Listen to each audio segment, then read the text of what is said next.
विद्यार्थ्यांनो, आज आपण या व्हिडिओमध्ये इयत्ता 9वी इंग्रजी विषयाची एक प्रश्नपत्रिका इथे उत्तरासहित पाहणार आहोत। ही प्रश्नपत्रिका सुमॅटिव्ह इव्हॅल्युएशन 2 म्हणजेच संकलित मूल्यमापनासाठी खूप उपयोगी आहे। यामुळे आपला चांगला सराव होईल। तर आपण आन्सर्स पाहूया। Section 1 language study, do as directed, attempt any 4। या ठिकाणी फक्त आपल्याला 4 प्रश्न सोडवायचे। Complete the words by using correct letters. आपण दिलेल्या शब्दामध्ये योग्य असं लेटर वापरून तो शब्द पूर्ण करायचा आहे। गॅलेक्सी, क्लाउड, एन्शियंट, अर्थ। Number 2, arrange the following words in alphabetical order. या ठिकाणी वर्णानुक्रमे शब्द लिहायचे आहेत।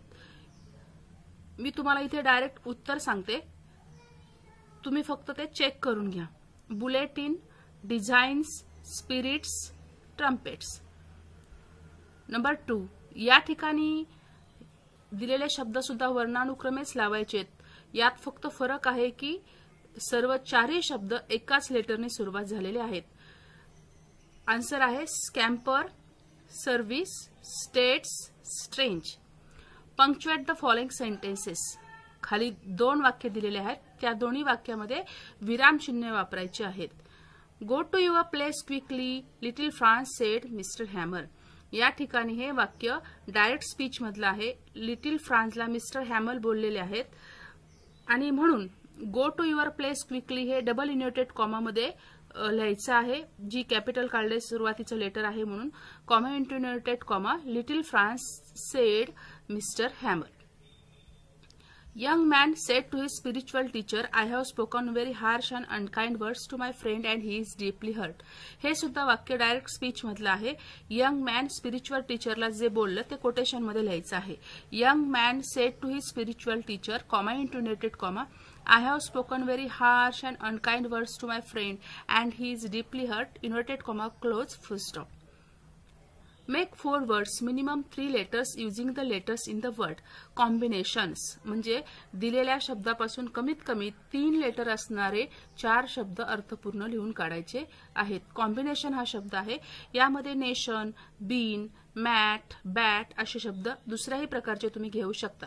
या ठिकाणी जनरली तुम्ही 3 लेटरचे शब्द घ्या आणि त्यामध्ये रायमिंग वर्ड शोधण्याचा प्रयत्न करा, तुम्हाला 4 शब्द मिळून जातील। Write the related words as shown in the example.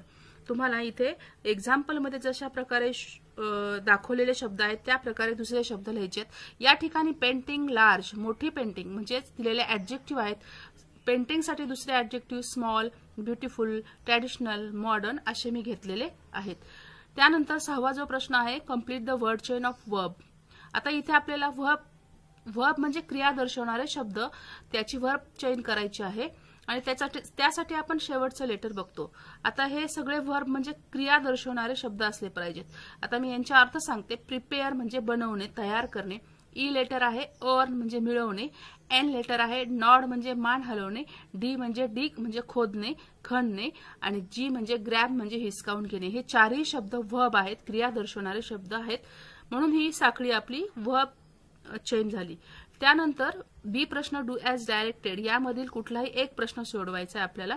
एक तर अर्थपूर्ण वाक्य तयार करायचंय फ्रेज वापरून दिलेली आणि दुसरा क्लॉज वापरायचा आहे दिलेल्या वाक्यामध्ये। आता इथे बघा, make a meaningful sentence by using the phrase from the bottom of one's heart. आता या ठिकाणी phrase from the bottom of one's हार्टचा अर्थ होतो अगदी मनापासून। मग इथे वाक्य तयार केलेलं आहे मी स्वतःचं, I love India from the bottom of my heart. मी माझ्या भारत देशावर अगदी मनापासून प्रेम करते। Add a clause to the following sentence to expand it meaningfully. इथे वाक्य दिलेलं आहे, आय फाउंड अ डायमंड आणि याच्यामध्ये तुम्हाला क्लॉज ऍड करायचा आहे। क्लॉज ऍड करायचा असेल तर सबऑर्डिनेटर किंवा कोऑर्डिनेटिव्ह कंजंक्शन वापरून त्यापुढे तुम्हाला वाक्य तयार करायला लागेल, त्याशिवाय तुमचा क्लॉज होणार नाही। साधं वाक्य तुम्ही एक्सपांड केलं तर तुम्हाला मार्क्स मिळणार नाहीत। I found a diamond which was too costly. विचच्या नंतरचा जो भाग आहे तो क्लॉज आहे, हे तुम्हाला लक्षात येईल। इथे सबऑर्डिनेटर म्हणून विच हे कंजंक्शन इथे वापरलेलं आहे। Attempt any one, add a prefix or suffix to make new words. या ठिकाणी सुद्धा ऑर आहे, ए ला बी, प्रिफिक्स सफिक्स तरी वापरा किंवा दिलेले 2 शब्दापैकी एक शब्द तुमच्या स्वतःच्या वाक्यामध्ये लिहा। आता इथे परफॉर्मन्स इथे आपण सफिक्स लावले, हेजिटेट, हेजिटेशन इथे सुद्धा सफिक्स लावलेले. आता इथे दोन शब्द कुठले दिलेत, make a meaningful sentence using any one of the following words. Perform आणि हेजिटेट हे दोन शब्द दिलेत, त्यापैकी तुम्हाला एक कुठलाही तुमच्या वाक्यामध्ये वापरून अर्थपूर्ण वाक्य करायचे. To perform dance on stage needs courage and confidence. म्हणजे एखादा स्टेजवरती डान्सचं परफॉर्मन्स करायचं असेल तर त्यासाठी धैर्य आणि आत्मविश्वास लागतो. त्यानंतर हेजिटेट म्हणजे कचरणे. She didn't hesitate and took it. ती थोडीही कचरली नाही आणि तिने ते घेतले. त्यानंतर सेक्शन 2 प्रोज. या ठिकाणी तुम्हाला इथे दोन पॅसेज आपल्या ऍक्टिव्हिटी शीटमध्ये टेक्स्टबुक मधले असतात आपल्या इंग्लिशच्या, आणि ते तुम्ही अभ्यासलेले असतात. त्यामुळे मी तो पॅरेग्राफ तुम्हाला न समजून सांगता फक्त प्रश्न आणि प्रश्नांचे उत्तर समजून सांगणार आहे. आता हा जो पॅरेग्राफ आहे, Antonie was Prospero was the Duke of Milan, हा जो पॅसेज आहे तो आपल्या इंग्लिशच्या टेक्स्टबुक मधील द टेम्पेस्ट या लेसन मधील आहे. आणि मग त्यावरचे आपण इथे आता प्रश्न पाहूया. A1 state whether the following statements are right or wrong. खाली दिलेले जे वाक्य आहेत ते रॉंग आहेत की राईट आहेत ते पाहायचे. Prospero wanted to become duke of Milan. प्रॉस्परोला मिलानचा ड्यूक बनायचं होतं, राजा बनायचं होतं. तर हे जे वाक्य आहे ते चूक आहे, रॉंग आहे. जी सूचना दिलेली आहे ती सूचना इथे लिहा. ट्रू फॉल्स लिहा असेल तर ट्रू फॉल्स लिहा, ऍग्री डिसऍग्री असेल तर डिसऍग्री ऍग्री लिहा, राईट रॉंग असेल तर राईट रॉंग लिहा. आता हे जे सेंटेन्स आहे ते रॉंग आहे. प्रॉस्परोच्या ठिकाणी इथे अँटोनी पाहिजे होतं. जेव्हा तुम्हाला असे वाक्य दिलेले असतात A1 मध्ये तेव्हा स्लाइटली कुठेतरी चेंज केलेला असतो, हे तुम्ही लक्षात ठेवा. Number 2 Prospero spent most of his time reading books. प्रॉस्परोचा भरपूर वेळ पुस्तकं वाचण्यामध्ये जायचा, right. Number 3 the king of Naples was Prospero's friend. नेपाळचा जो राजा the king of Naples was Prospero's friend. नेपाळचा जो राजा होता तो प्रॉस्परोचे मित्र होता का, wrong. Number 4 Antonio manage to take over Prospero's wealth and power. अँटोनिओने प्रॉस्परोची संपत्ती आणि त्याची जी सत्ता आहे ती घेण्याचा सगळी व्यवस्था केली होती. अगदी उत्तर बरोबर आहे, राईट. त्याच्यानंतरचा जो A2 प्रश्न आहे तो बघा. Answer in 3 to 4 sentence. आता या ठिकाणी जशी सूचना दिली आहे तसंच तुम्हाला लिहायला लागेल. 2 मार्कासाठी प्रश्न आहे. What had the faithful lord Gonzalo done to help Prospero. म्हणजे जो विश्वासू सेवक होता गोंझालो त्याने प्रॉस्परोला कशी मदत केली, त्याच्यासाठी काय केलं. तर हे वाक्य म्हणजे जशाला तसे तुमच्या टेक्स्टबुक मधून घेतलेले आहेत बघा. Gonzalo was really true and loyal to his lord Prospero when he came to know the plan of Antony and also no he secretly place in the boat fresh water, food and clothes, and along with them Prospero's most valued possession, his books. He had done it out of his love and loyalty for rightful duke.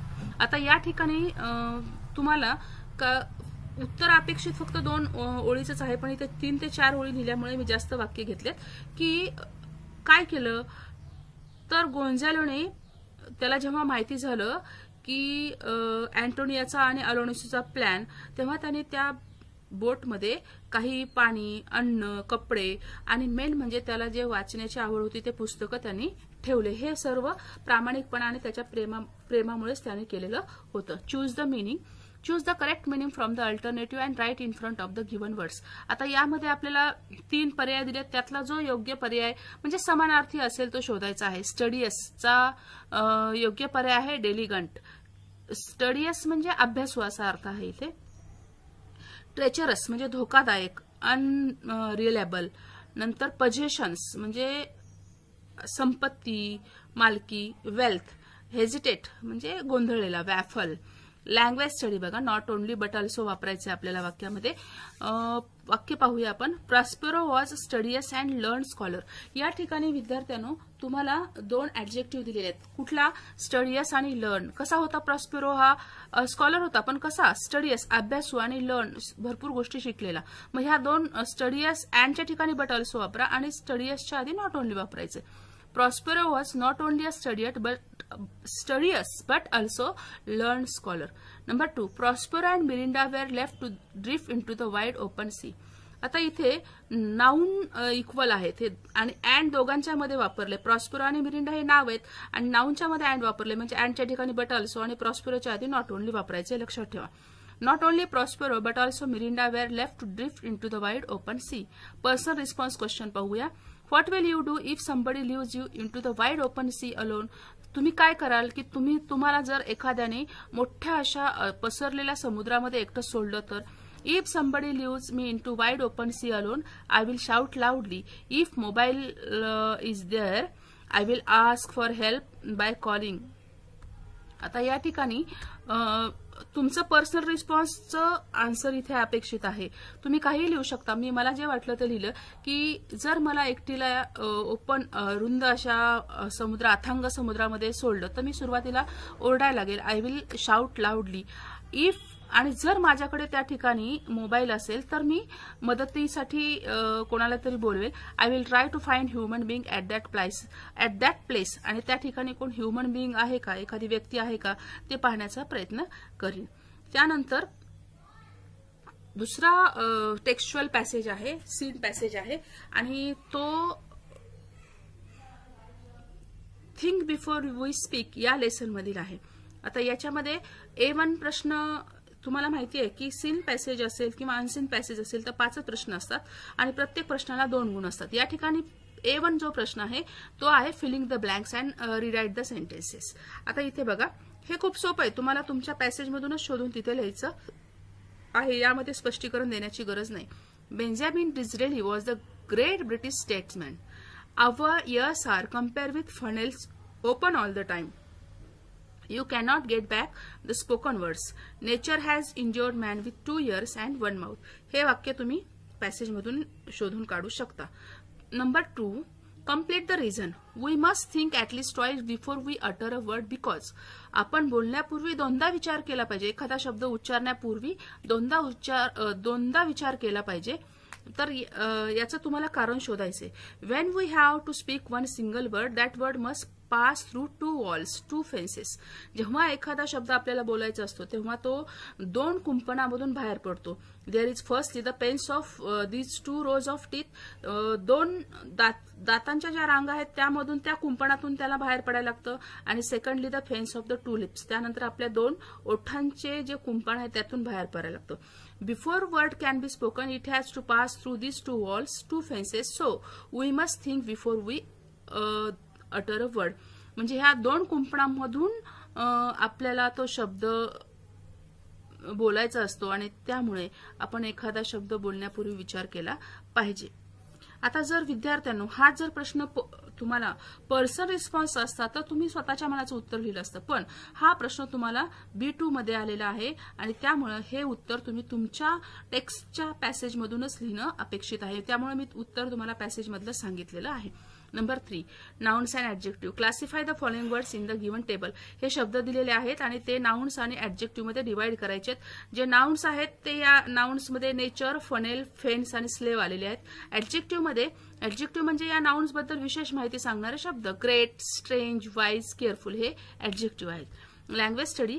Man was mean to listen more and talk less. Speak out the infinitive and make your own sentence by using the present participle of it. आता इथे infinitive म्हणजे to आणि क्रियापदाचं पहिलं रूप म्हणजे to लिसन हे झालं infinitive. त्यांनी दुसरी सूचना काय दिली आहे की make your own sentence by using present participle. Present participle म्हणजे ING फॉर्म. आता इथे लिसन, टू लिसन हे इन्फिनिटिव्ह जे आहे तर त्यातलं जे लिसन व्हर्ब आहे त्याला आपण ING लावून वाक्य पूर्ण करायचं आहे. Listening old song is my favourite pastime. आता इथे पर्सनल रिस्पॉन्सचा question. Why should we think before we speak. आपण एखादा शब्द बोलण्यापूर्वी काय विचार केला पाहिजे.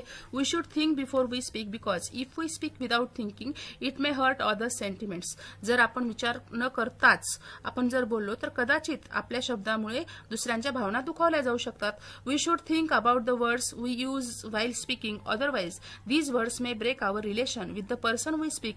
जर आपण विचार न करता काहीही बोललो तर आपलं जे नातं पुढच्या व्यक्तीसोबत आहे बोलणाऱ्या ते कदाचित संपू शकतं. Sometimes it create misunderstanding about us in others mind. आणि आपण न विचार करता बोललो तर त्यामुळे कधी कधी दुसऱ्याच्या मनामध्ये गैरसमज सुद्धा निर्माण होऊ शकतात. यामधल्या अगदी 1-2 ओळी तुम्ही लिहिलेत तरी उत्तर सफिशियंट आहे. मी जास्त तुम्हाला दिलेलं आहे. सेकंड, पोएट्री सेक्शन बघा. 10 मार्कासाठी पोएट्री सेक्शन आहे. त्याच्यामध्ये 5 मार्क कॉम्प्रिहेन्शनसाठी असतात आणि 5 मार्क अप्रिसिएशनसाठी असतात. तर विद्यार्थ्यांना अप्रिसिएशन तुम्ही आधीच तयार करून ठेवलं तर तुम्हाला त्याचा आणखीन जास्त फायदा होईल. आपण इथे दिलेला पॅसेज बघूया. हा बटरफ्लाय ही पोएम आहे आणि त्याच्यावरती प्रश्न दिलेत बघा. Pick out the expression. Pick out 4 expressions where the poet pleads with the butterfly not to go away.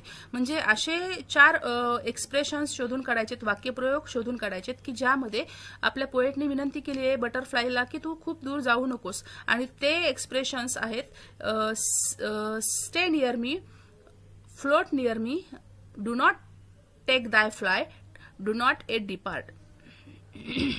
A2. Say who reminds the poet of his childhood. A butterfly is afraid to touch the butterfly. The poet's sister is like a hunter. The poet is the poet's sister. Emmeline. म्हणजे विद्यार्थ्यांनो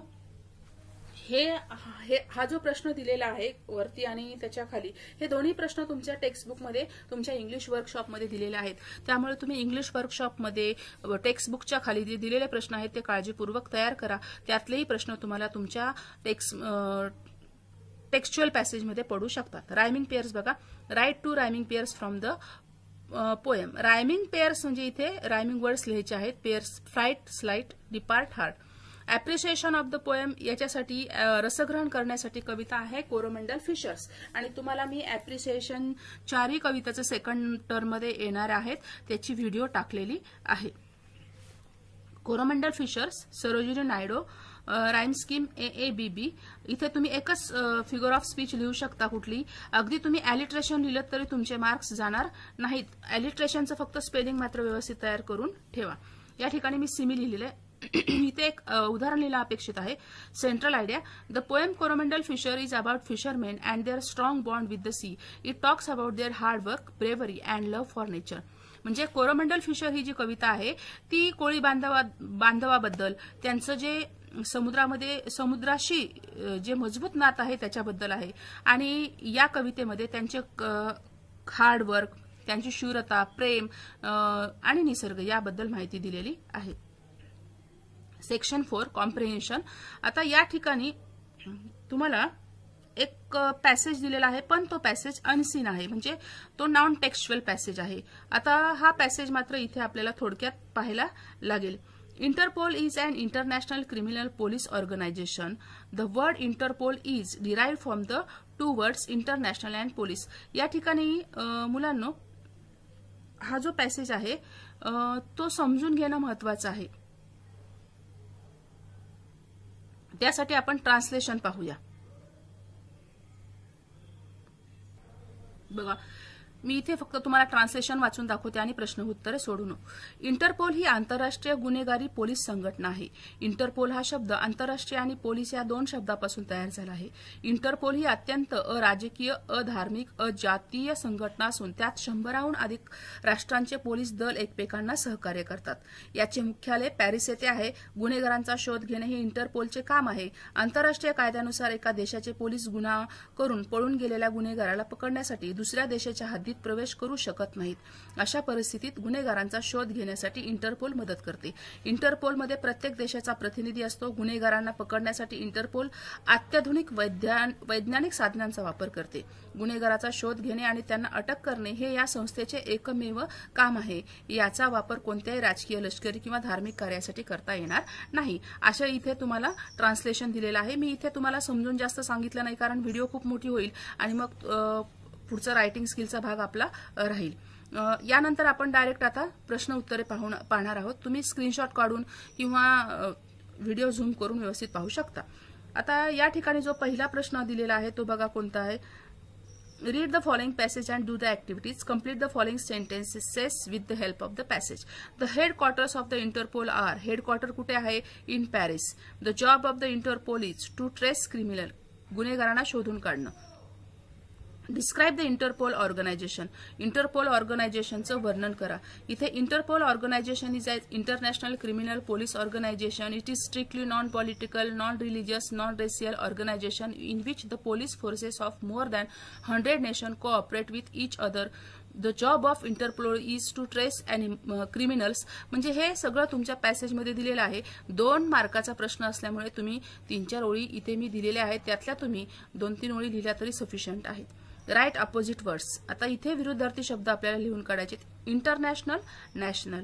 enter, exit. Enter म्हणजे प्रवेश करणे, exit म्हणजे बाहेर जाणे. Modern म्हणजे आधुनिक, एन्शियंट म्हणजे प्राचीन. नॉन पॉलिटिकल म्हणजे अराजकीय आणि पॉलिटिकल म्हणजे राजकीय. इंटरनॅशनल म्हणजे आंतरराष्ट्रीय, नॅशनल म्हणजे राष्ट्रीय. असे शब्द आपल्याला आपल्या पॅसेजमध्ये आहेत. लँग्वेज स्टडी मध्ये बघा, Interpol helps to trace out the criminals, state the kind of sentence. आता इथे वाक्याचा प्रकार शोधायचा आहे. हेल्प्स या क्रियापदाला यस लागल्यामुळे इथे सिंपल प्रेझेंट टेन्स आहे, तुमच्या लक्षात येईल. The job of the Interpol is trace criminals. Rewrite the sentence by using the present participle of the infinitive. आता इथे इन्फिनिटिव्ह कुठला आहे? टू ट्रेस, आणि ह्याचं प्रेझेंट पार्टिसिपल वापरलंय म्हणजे ट्रेसिंग असं लिहून आपल्याला वाक्य लिहायला लागेल. The job of the Interpol is tracing criminals. Personal response: why should we respect our security forces? We should respect our army and police forces because they maintain peace and safety in the country. म्हणजे याचा अर्थच असा होतो की आपले जे security forces आहेत, police असतील, आर्मी असेल, यांचा आपण आदर का केला पाहिजे? तर ते काय करतात? शांतता, सुरक्षितता आपल्या देशामध्ये राखतात आणि म्हणून त्यांचा आपण आदर केला पाहिजे. याची समरी मी इथे दिलेली आहे.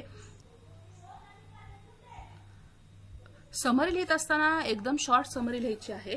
शॉर्ट, आता इथे बघा एवढा मोठा पॅसेज आहे पण मी समरी खूप शॉर्ट लिहिलेली आहे. इथे बघा, इंटरपोल म्हणजे आंतरराष्ट्रीय आणि पोलिसांनी ही एक अराजकीय, अधार्मिक, बिगरवांशिक संघटना आहे. 100हून अधिक देशातील पोलीस दलामध्ये सहकार्य सुलभ करणे हा यामागचा उद्देश आहे. संघटनेचे मुख्यालय पॅरिस येथे आहे. त्याचे मुख्य कार्य गुन्हेगाराचा शोध घेणे आहे.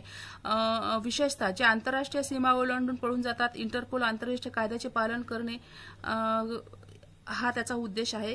एका देशातील पोलीस मदतीशिवाय दुसऱ्या देशाच्या कार्यक्षेत्रात प्रवेश करू शकत नाहीत. गुन्हेगारांचा शोध घेण्यासाठी प्रगत वैज्ञानिक पद्धतीचा वापर करून प्रत्येक सदस्य देशाचे प्रतिनिधी एकत्र काम करतात. संघटना राजकीय, लष्करी किंवा धार्मिक कार्यात सहभागी होऊ शकत नाही. म्हणजे तुम्हाला आपल्या पॅसेजमध्ये जे महत्वाचे वाक्य वाटतात तेच तुम्ही इथे लिहून काढायचे असतात आणि टायटल त्याला द्यायचं असेल. आता इथे तुम्ही टायटल काय देऊ शकता? थोडक्यामध्ये तुम्हाला पॅसेज कशाबद्दल आहे हे आयडिया आलेली आहे आणि मग तुम्हाला इंटरपोल ॲज अ ऑर्गनायझेशन असं तुम्ही लिहिलं तरी चालेल किंवा Interpol organisation and its work असं लिहिलं तरी चालेल. तुमच्या स्वतःचं इथे टायटल तुमच्या मनाचं द्यायचं आहे. मी तुम्हाला 2 टायटल इथे सांगितलेले आहेत. त्यानंतर section 5 writing skill, letter writing. यामध्ये 2 लेटर दिलेले आहेत, एक फॉर्मल आणि इनफॉर्मल. या ठिकाणी आपण फॉर्मल लेटर पाहणार आहोत. Write a letter to the municipal commissioner of your city regarding the need of construction of pavement for the ease of pedestrians. You are resident of Mysore district, Karnataka.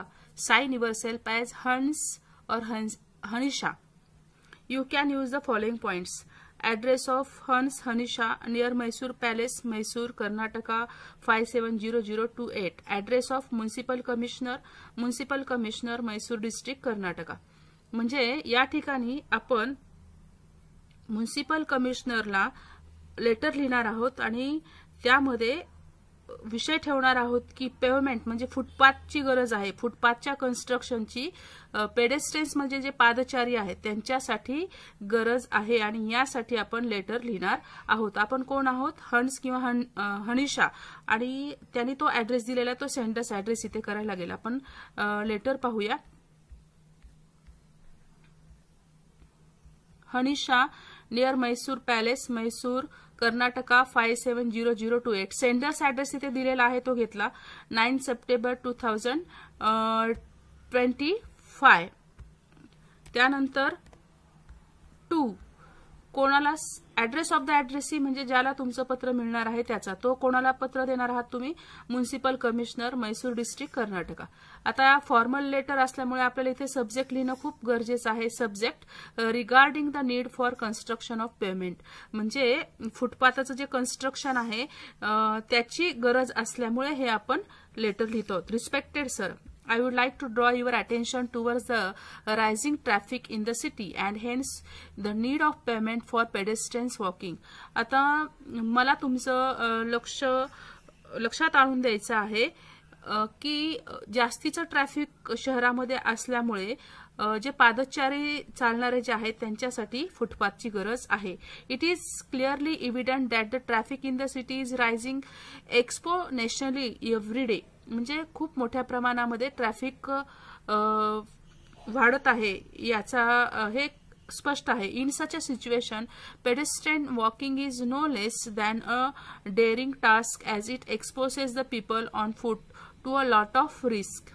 आणि त्यामुळं भरपूर मोठ्या प्रमाणात risk घेऊन हे पादचारी काय करत असतात, डेअरिंग करत असतात तिथून चालण्याची. Specially during the rush hours it becomes really difficult to walk on roads. आणि जेव्हा खूप गर्दी असते, ट्रॅफिक असतं, तेव्हा तिथून चालणं, त्या रोडवरून चालणं खूप अवघड आहे. Moreover the fact that side walkers also include children and people of old age can not be ignore. आणि याच्यापेक्षाही अधिक सांगायचं झालं तर फॅक्ट ही आहे की चालणारे जे आहेत त्यामध्ये छोट्या मुलांचा आणि ओल्ड एज म्हणजे ज्येष्ठ नागरिकांचा समावेश आहे आणि हे आपण दुर्लक्ष करू शकत नाही. I agree that some part of the city have well constructed pavements but other areas have either been left out or have half constructed pavement. म्हणजे मी हे प्रामाणिकपणे कबूल करते की काही शहरामधले जे फुटपाथ आहेत ते छान कन्स्ट्रक्ट केलेले आहेत आणि दुसऱ्या भागातले मात्र काही तसेच ठेवलेले आहेत, काहीचं काम अर्ध झालेलं आहे. Thus I request you to look into this matter for the sake of safety and security of the citizens. आणि म्हणून मी तुम्हाला विनंती करते की या विषयाकडे सुरक्षितता, नागरिकांची सुरक्षितता या दृष्टिकोनातून तुम्ही त्याच्याकडे पाहावं. I look forward to your cooperation and support at the earliest. आणि म्हणून तुमच्या सहकार्याची मी आशा करते आणि तुम्ही लवकरात लवकर सपोर्ट कराल अशी आशा करते. Thanking you, yours truly हनिशा. आता अशा प्रकारे हे आपण इथे लेटर पाहिलेलं आहे. तुम्ही थोडा तुमची मेन बॉडी तुमच्याप्रमाणे बदलू शकता. यानंतर पुढचा जो पार्ट आहे तो आहे डायलॉग रायटिंग. आता या ठिकाणी डायलॉग रायटिंग करत असताना 5 मार्क डायलॉगसाठी आहे, त्याला स्पीच ऑर आहे. आता इथे जंबल सेंटेन्स दिलेले आहेत. Prepare a short dialogue by arranging the following sentence given in jumble order. जंबल ऑर्डरमध्ये दिलेले ते प्रॉपर सिक्वेन्सनी लिहायचे आहेत. Hello, are you new student? Yes, Raj here. Manish here. You are welcome in our school. Thank you. Complete the following dialogue. हा dialogue complete करायचा आहे. Which is your favourite game? My. ह्याचं उत्तर तुम्ही तुमच्या मताप्रमाणे लिहू शकता. My favourite game is chess because it provides intellectual stimulation. त्यानंतर which activity do you prefer during free time? I prefer to read books during my free time. आता तुम्ही जेव्हा तुम्ही फ्री असता तेव्हा तुम्ही काय करायला, कोणती कृती करायला तुम्हाला जास्त आवडेल? तर मला पुस्तकं वाचायला आवडेल असं मी लिहिलं. तुम्ही वेगळं लिहू शकता. नेक्स्ट आहे write the dialogue between teacher आणि student about importance of reading. आता टीचर आणि स्टुडंट यांच्यामधील रीडिंगचं महत्व याचे डायलॉग तुम्हाला इथे लिहायचं आहे.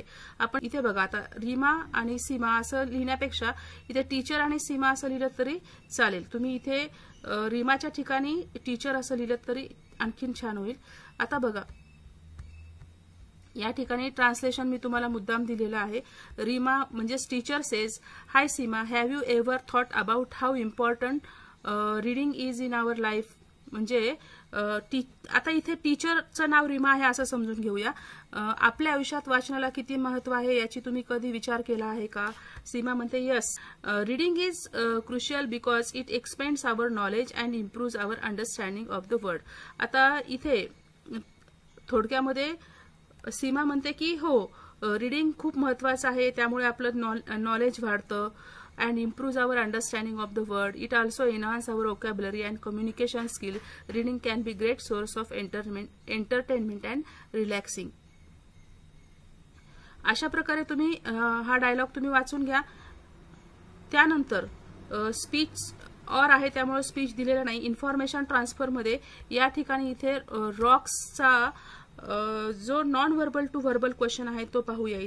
इथे त्यांनी काय दिलंय, टेबल दिलेला आहे आणि त्या टॅब्युलर फॉर्मॅटवरनं तुम्हाला पॅसेज करायचा आहे. Write paragraph on rocks and their formation with the help of the above table. आता वर दिलेल्या टेबलच्या साहाय्याने खाली तुम्हाला पॅसेज करायचा आहे. इथे तुम्ही हेडिंग देऊ शकता, rocks and their formation processes. आता टाइप्स ऑफ रॉक्स, कोणत्या प्रकारचे खडक आहेत, फॉर्म बाय कशा कोणत्या स्वरूपात ते बनलेले आहेत आणि एक्झाम्पल्स दिलेले आहेत. आता इथे बघा, there are 3 kinds of Roxx made in 3 different ways. अशा प्रकारे इथे पॅसेज दिला तो तुम्ही समजून घ्या. त्यानंतर एक्सपांड द थीम मध्ये स्टोरी आहे. Complete the story as per the beginning given to you, suggest a suitable title to you. In summer everything was bright and beautiful, food was plentiful, a grasshopper. आणि पुढे आपल्याला story complete करायचे. Ate to its heart centre and sang merrily, he saw ants collecting and carrying food, he laughed at them. He said to an ant who was his friend, how greedy you people are, you are working when it is the time of joy.